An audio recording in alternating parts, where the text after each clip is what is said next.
Այսօր խոսելու ենք էմոցիոնալ կապի եւ կախվածության մասին։ Շատերն են ենթարկվում էմոցիոնալ ճոճանակների։ Մեր հյուրն է հոգեբան Անահիտ Վերձյանը։ Եթերում թող թեմաներն են, ես Դիանա Գաբրիելյանը։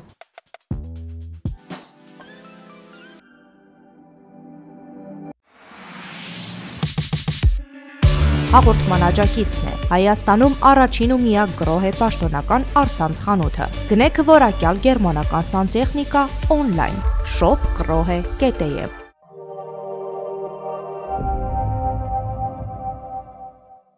Անահիտ, մենք այսօր խոսելու ենք էմոցիոնալ կապի մասին, էմոցիոնալ կախվածության մասին, որը շատ արդիական է եւ կարծում եմ դարեդար արդիական է եղել, պարզապես հիմա սոցցանցերով ամեն ինչ էլ ավելի հասանելի է մարդկանց եւ շատ բաներ ենք իմանում այդ առումով։ Խնդրեմ կներկայացնեք, թե ինչ է էմոցիոնալ կապը առհասարակ ու երբ են բախվում դրա հետ։ Եթե խոսում ենք էմոցիոնալ հենց կապի մասին, ասեմ, որ շատ լավ բան է, երբ որ մենք կարողանում ենք էմոցիոնալ կապ ստեղծել, կապ չունի, չգիտեմ, ծնողների հետ, ընկերների հետ կամ զուգընկերոջ հետ, այդ իրականում շատ լավ բան է, եթե մենք ունենք այդ առողջ կապը։ Վատը դառնում է այն ժամանակ, երբ որ այդ արդեն դառնում է կախվածություն, երբ որ չես կարողանում դու առանց այդ մարդու ապրել, երբ որ քո օրը օր չի, երբ որ ինքը չկա, ու անդադար քո ինչ որ հաջողությունների, քո արարքների մեջ դու փորձում ես գտնել իրան, այսինքն իր, չգիտեմ, օգուտը, իր ամեն մի կարևոր sense քայլը, որը որ ինքն է բերել քեզ այդ հաջողության, այլ ոչ թե դու ես դրան հասել։ Այսինքն սկսում ես ինքդ քեզ արժեզրկել եւ այն ինչին որ դու հասնում ես, միայն շնորհակալ ես ուրիշին այս դեպքում զուգընկերոջը։ Այդ արդեն շատ վատ է, որովհետեւ ինչքան տարիները ձգվում են այդ հարաբերությունների, այնքան ստացվում է, որ դու ինքդ քո ինքնագնահատականն ես սպանում, հետվաբար շանսերը նվազում են, որ դու կարող ես այդ հարաբերություններից ինչ որ մի օր դուրս գաս, կամ էլ շատ ծանր ես դուրս գալ, իսկ դուրս գալուց հետո սկսվում է sense նոր этап, երբ որ դու չգիտես ու սովոր չես ապրելուն ու չգիտես քո հնարավորությունները, չես հասկանում ինչի ես դու պատրաստ ընդհանրապես այս կյանքում։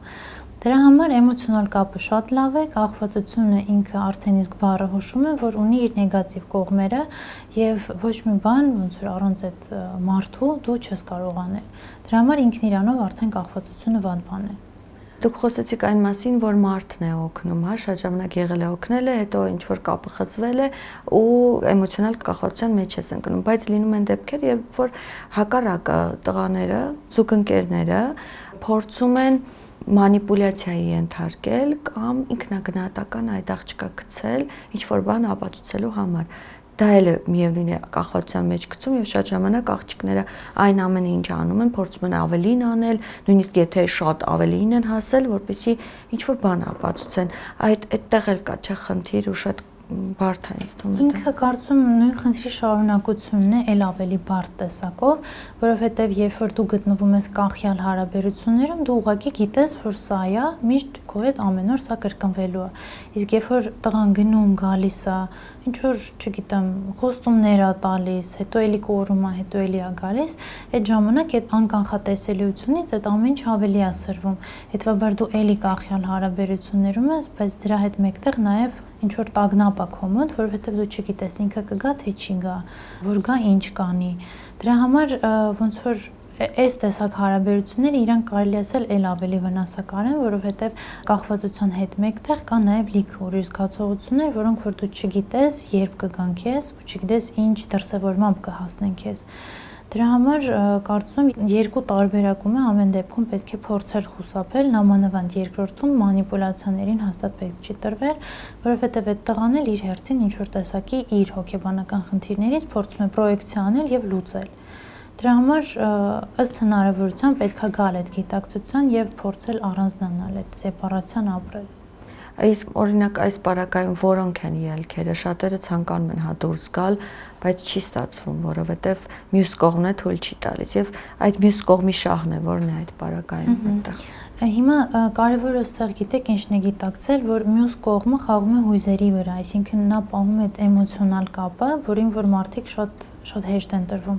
Այսինքն ինքն է կառավարում, թե դու քեզ ինչպես կզգաս, թե դու ինչ կարծիք կունենաս քո մասին։ Երբ որ այդ տղան գալիս է հասցնում է քեզ այն կետին, երբ որ դու հասկանում ես, որ դու ոչ ոք ես, դու չես էլ փորձելու դուրս գաս այդ հարաբերություններից ու չես էլ կարող իրականում։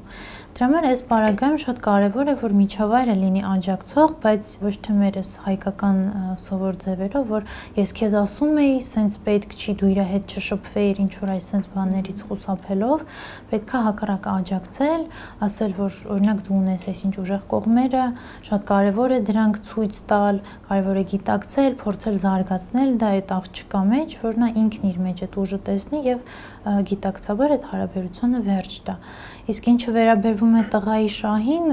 տարբերակները կարող են լինել իրականում շատ, սկսված իր այդ հոգեբանական խնդիրներից, ինչ որ բաց պահանջմունքներից, որոնք նա փորձում է լրացնել, վերջացրած նրանով, որ ուղղակի ժամանց է անցկացվում, այսինքն տարբերակները են, որ շատ են։ Այսինքն դա կարող է տարիներով։ Հա, իհարկե կարող է տարիներով տևել, որովհետև օրինակ կան նաև մարդիկ, ովքեր չեն սիրում հանգստության մեջ ապրել, դա նաև բնորոշ է տղամարդկանց։ Նա կարող է պարզապես այդ հանգստությունից խուսափելու համար անընդհատ այդ ճոճանակները տանի բերի, համ ինքը օրորվի դրա վրա, համ այդ աղջկան իր հետ օրորի, այսպես ասած։ Հենց այդ էմոցիոնալ այդ ճոճանակից խուսափելու համար դիմեցին հոգեբանի քայլերը այս պարագայում շատերը խորհուրդ են տալիս, խոստանում են, որ լավ կլինի, եթե գնաս հոգեբանի մոտ, բայց մարդիկ մտածում են, ոչ, ընկերուհուն պատմելով կամ հարևանին պատմելով կամ չգիտեմ գործընկերուհուն պատմելով կանցնի այդ ամենը, բայց միևնույն նախնդիրը մնում է բաց։ Դիմել թե չդիմել հոգեբանի այս պարագայում։ Իրականում պետք է հենց այդ մարդը որոշի դիմել թե չդիմել, եթե իր փոխարեն որոշում են ուրիշ մարդիկ եւ իրենց տիպողաբար են բերում, այս պարագայում անիմաստ է լինելու հոգեբանի աշխատանքը, որովհետեւ այդ աղջիկը լուրջ չի վերաբերվելու այդ ամեն ինչին ու իրեն մի խոսքով դա չի հետաքրքրում,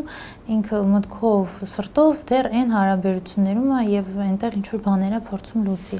Բայց եթե մարդը գիտակցաբար որոշել է, որ ինքը ուզում է գա հոգեբանի մոտ, այո, արդյունք կլինի, սկսվում է ամբողջ աշխատանքը նրանից, որ մենք գնում ենք այն ուղղությամբ, որ կարողանանք հույզերը գիտակցել, որովհետեւ շատ հաճախ այս հարաբերություններում հույզերը լինում են ճնշված, որովհետեւ չի կարելի, չգիտեմ, ինչ որ բաներ զգալ, որովհետև զուգընկերը դա չի ընդունում, չի կարելի ուժ ցույց տալ, որովհետև նա եւս դա ճնշում, այսինքն ցենց լիքը ճնշված բաներ կան, որոնց որ պետք է վեր հանել։ Երբ որ հույզերը սկսում են քո մեջից դուրս գալ, դու արդեն գալիս ես այն գիտակցությանը, որ քո մեջ կյանք կա,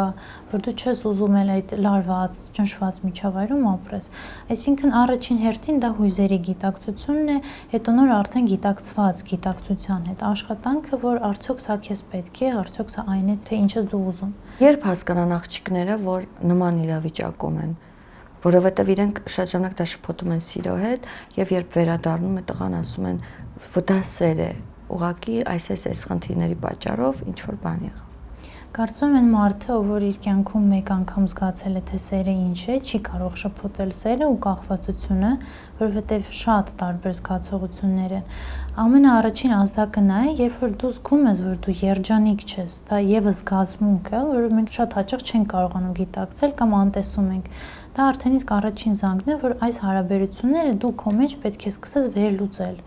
Եթե վերլուծում ես ու հասկանում ես, որ չկա ոչինչ, ինչը քեզ կերջանկացնի, կամ օրինակ այդ մարդու ինչ որ բնավորության գծեր քեզ դուր չեն գալիս, դու չես կարող դրա հետ հաշտ ապրել, դա նշանակում է, որ դու կամ դեռ կախյալ հարաբերության մեջ ես, կամ արդեն դրա մեջ ես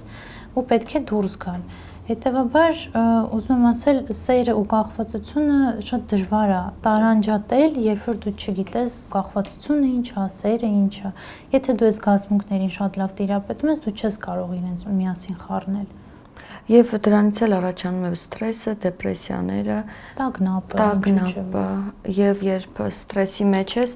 շոշափելի չէ, բայց շատ ավելի վատ է, քան ինչ որ հիվանդություն կարծում եմ, թեև բոլորն էլ իրենց տեղ ունեն, բայց ամեն դեպքում սթրեսը կարող է քայքայել ամբողջ օրգանիզմը։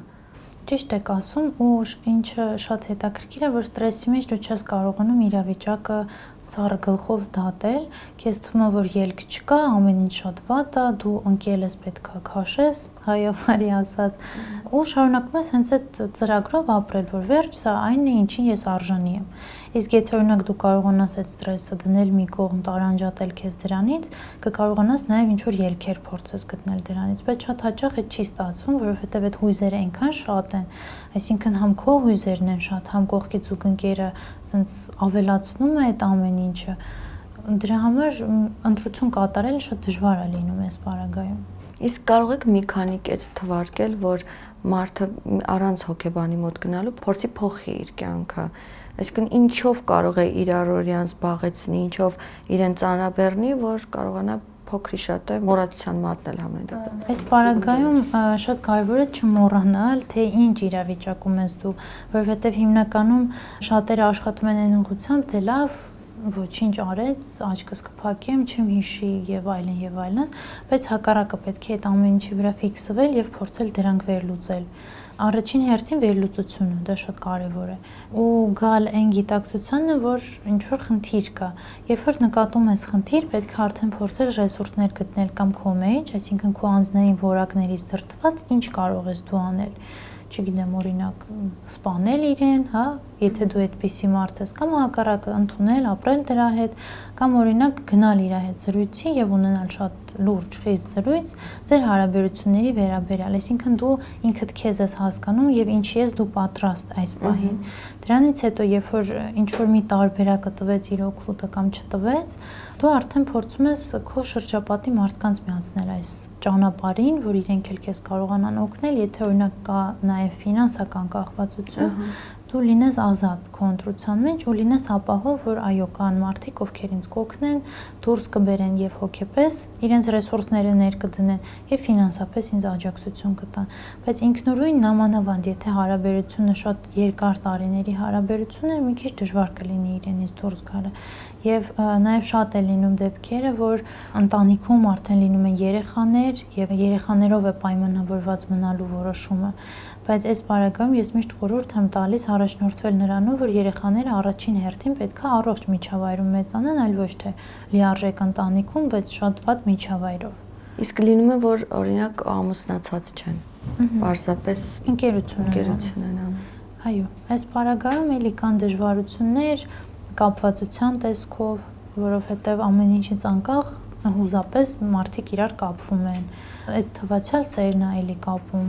բայց էլի պետքա փորձել ներքին ռեսուրսները գտնել, հասկանալ, թե դու ինչի ես ունակ, ինչ կարող ես անել այս պարագայում։ Եթե հասկանաս, որ չես կարող, այդ ժամանակ արդեն սկսես դիմել օգնության։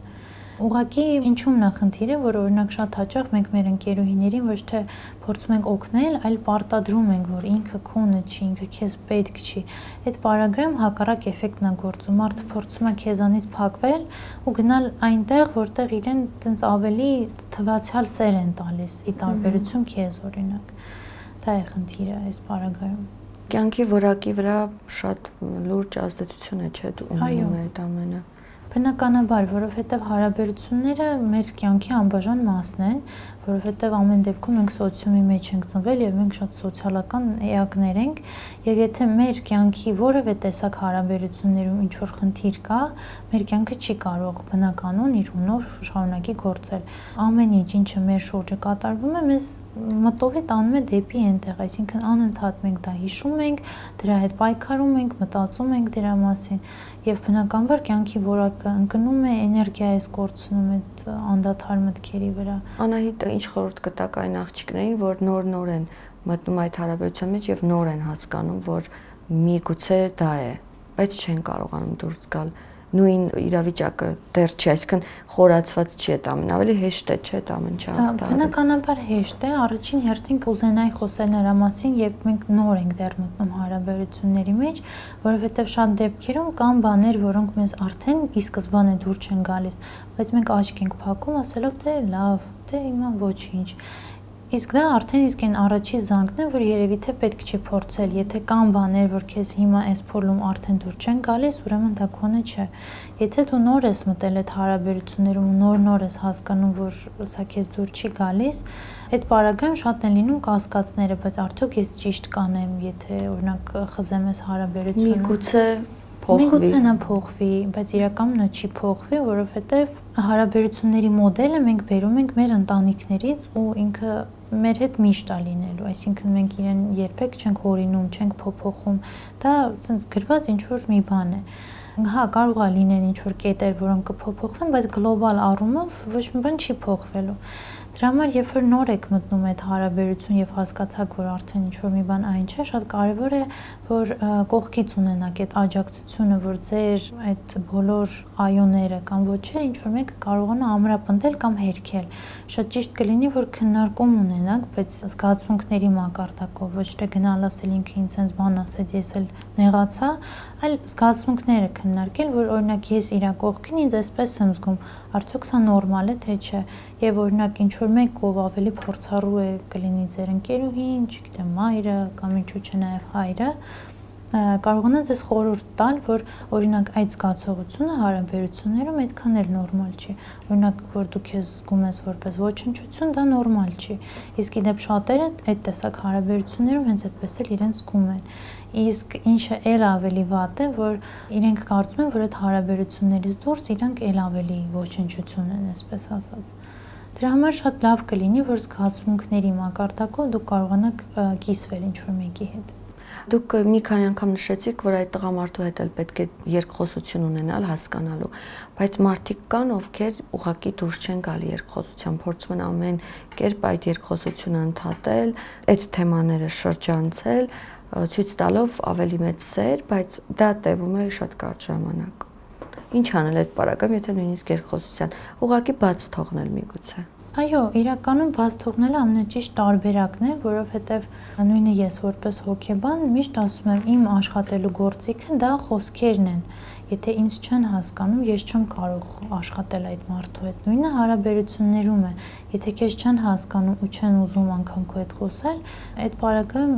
ինչի համար են այս հարաբերությունները։ Պետք է ուղղակի բաց թողնել։ Հասկանում եմ, որ այդ որոշումը շատ ցավոտ է լինում եւ ոչ բոլորն են պատրաստ։ Շատերը ընտրում են տես տարիներով չլսված մնալ, միայն թե միասին լինել, բայց հոգեկան առողջության տեսանկյունից շատ ավելի ճիշտ կլինի, որ դուք դա բաց թողնեք եւ ձեր այդ խոսելու, լսված լինելու, սիրված լինելու պահանջմունքը լրացնեք ինչ-որ ուրիշ հարաբերություններում կամ նոր հարաբերություններում կամ օրինակ, չգիտեմ, ընկերների հետ, ծնողների հետ ու այդպես։ Եղել են նմանատիպ օրինակներ, հա, ձեր այցելուներից ու ինչ է բացահայտվել ու ի վերջո հաղթահարել են, թե ոչ։ Շատ քիչ են եղել, որ խզեն հարաբերությունները։ Նման խնդրով շատ են գալիս, որովհետև հիմնականում իմ այցելուները հենց կանայք են եւ աղջիկներ, հենց այն տարիքում, երբ նոր են սկսում հարաբերություններ ստեղծել, բայց դեպքերը, որ իրենք խզեն այդ տեսակ հարաբերությունները, շատ քիչ են, որովհետև հոգեպես ոչ բոլորն են պատրաստ այդ նոր իրականության հետ հաշտվելու, նաև ամեն դեպքում կա այն ֆակտորը, որ այդ ազգային պատկերացումները, որ մենք միասին ենք, հիմա էլ միասին չենք, դա շատ մեծ բիծ է իմ կյանքում, դրանք դեռևս գործում են շատ-շատերի մոտ։ Ճիշտն ասած, ես մտածում եի, որ դա արդեն այդքան էլ խիստ չի կարգավորվում, բայց շատ եմ նկատում, որ դեռևս կա այդ խնդիրը։ Եվ այդ պարագայում, այո, շատ քչերն են որոշում կայացնում, որ պետք է վերջացնել, ավարտել այս հարաբերությունը ու անցնել առաջ։ Դրանից հետո շատ դժվար է լինում, դրանից հետո սկսվում է այդ ամենածանր փուլը, երբ հույզերը, որոնք ճնշված են եղել, սկսում են դուրս գալ եւ շատերը փորձում են հետ գնալ այդ հարաբերություն, որովհետեւ իրենք սովոր չեն այդքան հույզեր վերապրել ու չգիտեն ինչ անել։ Եվ շատ է լինում, օրինակ, երբ որ իրենք որոշում են, որ հարաբերությունը ավարտված է, հույզերը գալիս են եւ իրենք անգամ հոգեբանից են սկսում փախչել, որովհետեւ այդ էմոցիաները այնքան շատ են, որ տպավորությունը, որ միայն այդ տղան կարող է քեզ օգնել։ Այդ տեսակ դեպքեր են եղել, բայց ամեն դեպքում մարդիկ, ովքեր որոշել են, որ վերջ, ես այսպես չեմ ուզում ապրել, շատ քիչ են։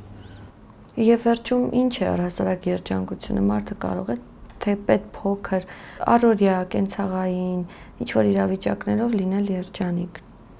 չմտածել գերբնական ինչ-որ հաջողությունների բանը։ Բնականաբար, հիմնական գիտեք ոնց է, մենք շատերս ակնկալում ենք, որ պետք է ինչ-որ սենց, չգիտեմ ինչեր մեր հետ լինի, որ մենք մեզ գանք երջանիկ, բայց իրականում զգացողությունը, որ դու ապահով ես, որ դու սիրված ես, այդ ամենամեծ երջանկությունն է, որը որ դու կարես ստանաս դիմացի մարդուց ու միշտ չի, որ դու կարող ես դա գտնել։ Եվ երջանկությունը ինձ համար ամենայն դեպս դա հենց այդ ապահովության զգացողությունն է, ապահովություն ոչ միայն ֆիզիկապես կամ ֆինանսապես, այլ նաև հուզապես, երբ դու գիտես, որ յուրաքանչյուր քո հուզական դրսևորում ունի տեղ այս հարաբերության մեջ եւ լինելու է լսված եւ ընդունված։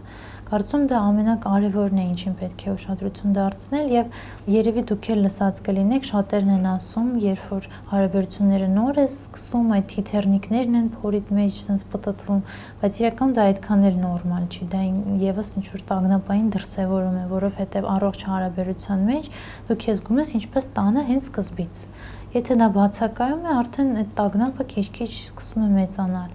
Կամ լինում է շատ եմ լսել, որ օրինակ հենց այդ տղան իրանց գրում է, խառնվում են իրար, մտածելով որ վայ, ինչ լավ է ինքը ինձ գրեց, ընդունում են որպես դրական ինչ որ մի բան, բայց այդ իրականում այդքան էլ դրական չի, որ իր ամեն գրելուց տենց ինչ որ էմոցիաների բում է լինում, որտեվ այնքան հազվադեպ է լինում։ Հա, էդ էլ եք ճիշտ ասում, այդ հազվադեպությունից էլ կարա լինի, բայց առողջ հարաբերության մեջ դու պիտի քեզ վստահ զգաս, որ ինքը քեզ չի մոռացել, որ իրան գրել է լրիվ նորմալ բան է, որ ինքը քեզ զանգում է, ինքը քեզանով հետաքրքրվում է, այդ շատ նորմալ բաներ են։ Շատ լավ, շնորհակալ եմ անչափ հետաքրքիր զրույցի համար։ Ես էլ եմ շնորհակալ։ Հայաստանում միակ ու առաջին գրոհե առցանց խանութն արդեն գործարկվել է։ Shop.grohe.am Գնիր առցանց, ստացիր արձեռը։